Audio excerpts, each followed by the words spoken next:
Listening, truly listening to someone, not just hearing, is a challenging skill to master. Hearing allows us to replay what someone said if we're asked, while listening changes how we respond to what others say.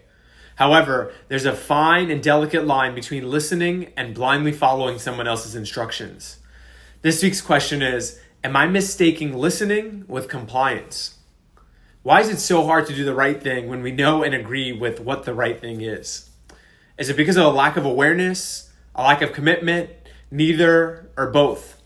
I know the insight-action gap is real, and when it comes to listening, people rarely tell me that I'm a good listener.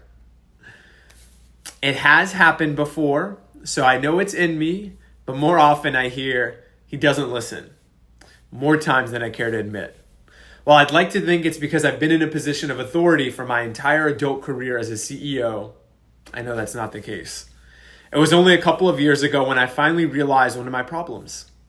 I struggled to quiet my mind and stop thinking ahead.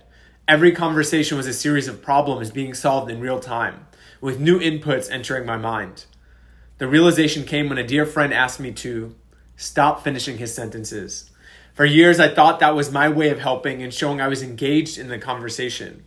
The reality was that I was trying to predict or anticipate, so I was prepared to respond.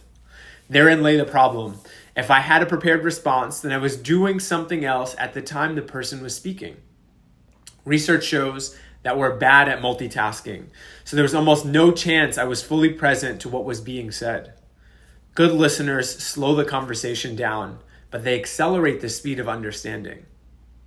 They do this by eliminating the conversation spent repeating what they said. I have a way to go before I can say I'm not finishing sentences still and mistaking listening with compliance.